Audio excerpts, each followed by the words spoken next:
अच्छा गाइस, पहले हम अपना टॉपिक स्टार्ट करने से पहले I just wanted to say something कि यार प्लीज़ इफ़ यू कैन, जो भी मेरी वीडियो को देखते हैं उसको प्लीज़ प्रमोट करें, because it is something for the good cause. मेरे पास यही कुछ मंथ्स हैं that I am free and I am able to continue my work on the YouTube channel. उसके बाद मेरे लिए इतना पॉसिबल नहीं होगा कि मैं एक्टिव रह सकूँ। यही कुछ मंथ्स हैं क्वारंटाइन के जिसपे मैं सारे अपनी एक्टिविटीज़ को प्रमोट करना चाहता हूँ। सो सजेशन ज़रूर दें, लेकिन साथ साथ kindly help me in promoting my channel. जितना आप लोग प्रमोट करेंगे उतना ही इस चैनल का दूसरे लोगों तक फ़ायदा पहुंचेगा जो लोग डिज़र्व करते हैं। I don't want some my own self interest के लिए नहीं बात कर रहा, मैं लोगों के इंटरेस्ट की बात कर रहा हूँ, उनके फ़ायदे की चीज़ होती है। So please subscribe my channel and do promote my channel towards the individuals who have least availability about career planning and obviously personality development to overcome their hurdles. तो चले हम अब अपने टॉपिक की तरफ जाते हैं। Thank you. Hard worker yet inconsistent, skillful yet easygoing, are you responsible?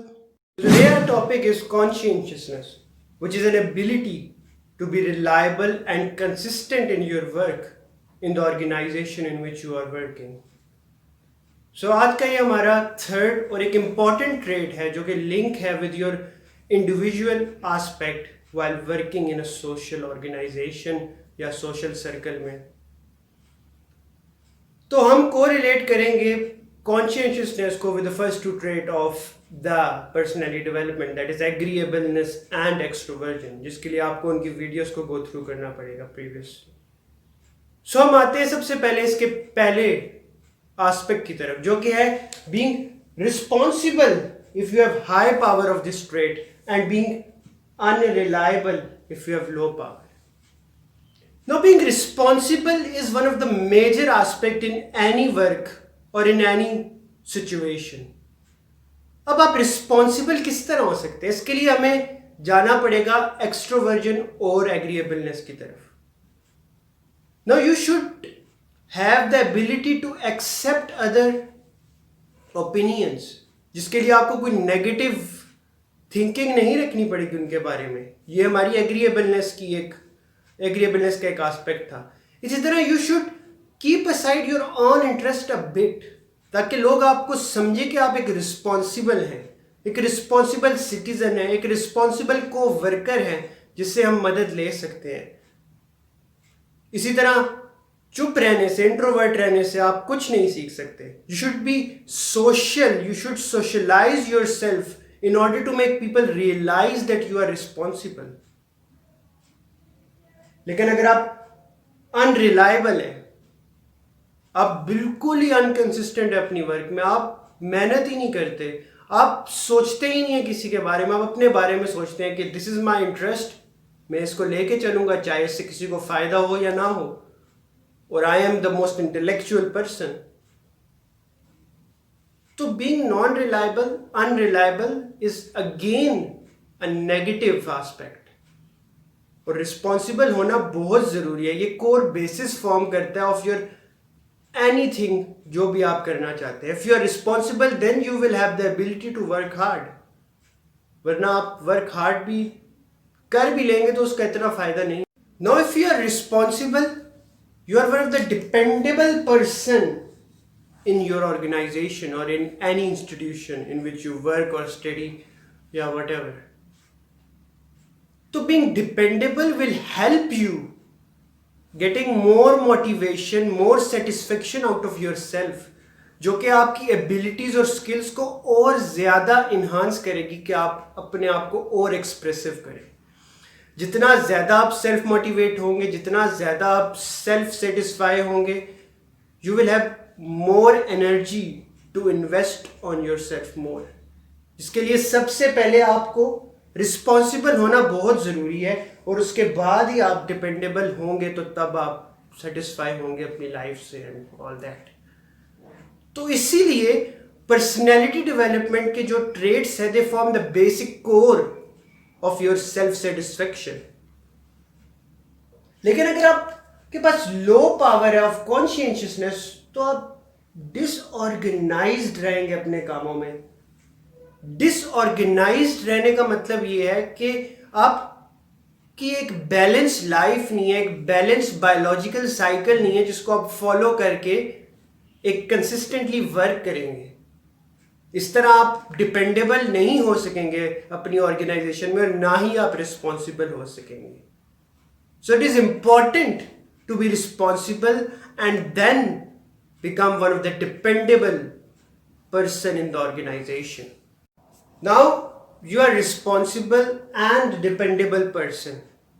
अब इस चीज को सस्टेन और मेंटेन रखने के लिए you should have an organized routine in your life. अब एक ऑर्गेनाइज्ड वे क्या होता है? You set a time table जिसमें आप अपने सारे सेट ऑफ एक्शंस को बारी बारी लिखते हैं कि इस टाइम पे मैं ये चीज करूंगा, इस टाइम पे ये करूंगा, इस टाइम पे ये करूंगा। इसके लिए you should have those agreeableness traits और aspects in your yourself as. For example, अगर 5 बजे से लेके शाम 6 बजे तक आप अपने ऑफिस का वर्क या पढ़ाई जो आपकी है उसको अच्छे तौर तरह कर सकते हैं एक्टिवली, तो you should have to put aside your own interest, जो कि it can be watching a specific match, playing any sports like cricket या जो भी है, उसको आपको कुछ हद तक साइड पे रखना पड़ेगा। Because you should have to look at the broader level और the broader image of your disorganised time table. इसीलिए एग्रीएबलनेस का ट्रेट इसमें बहुत जरूरी है। लेकिन अगर आपका काम ऑर्गेनाइज नहीं है तो आप अपने काम में इनकंसिस्टेंट रहेंगे। मतलब आप अगर फॉर इंस्टेंस आप उस वक्त क्रिकेट को प्रेफर देते हैं, अपनी स्पोर्ट्स को या स्पोर्ट्स देखने को प्रेफरेंस देते हैं, तो वो 5 से 6 बजे जो आप अपनी स्टडी का काम करेंगे वो एक इनकंसिस्टेंट चीज आपके अंदर ले आएगा। आप परेशान होंगे कि यार मैं काम उस वक्त ज्यादा बेहतर कर सकता था, अब मैं अगर वापस आके करूंगा तो it will be really hard for me to do that work with that much activeness. तो एक बैलेंस आप लोग को अपनी लाइफ बनानी पड़ेगी जिसमें आपके अपने इंटरेस्ट भी होंगे, आपकी अपनी ऑर्गेनाइजेशन या इंस्टीट्यूशन के इंटरेस्ट भी होंगे और आपका सोशल सर्कल भी उसके साथ एक बैलेंस्ड वे में रहेगा। Now the fourth important aspect of consciousness is being persistent.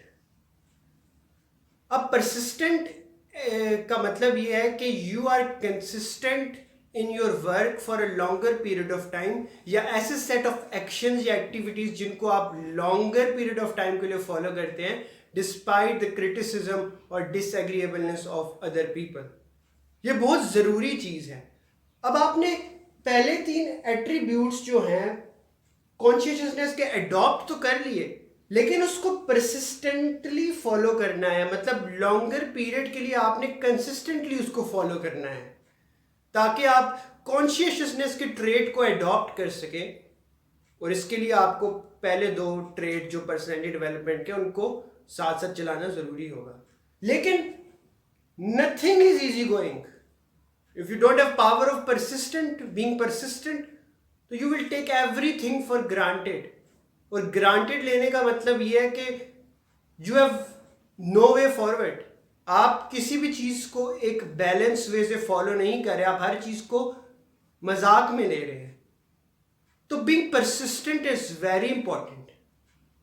Hence we can conclude that consciousness is one of the major, और should I call it the major aspect और trait of personality development. And for that you first have to adopt its basic traits, that is extroversion and agreeableness. अब उन videos को आप go through कर लेना है। And then if you have adopt these traits you can have a proper career management. और career management जब proper होगी तो अल्टीमेटली आप एक आराम से अपना करियर प्लान भी करेंगे और विद सेटिस्फेक्शन आप उस चीज को फॉलो करेंगे। सो consciousness promote self-motivation, self-satisfaction, which ultimately helps in overcoming your hurdles, or should I call all the difficulties during your career.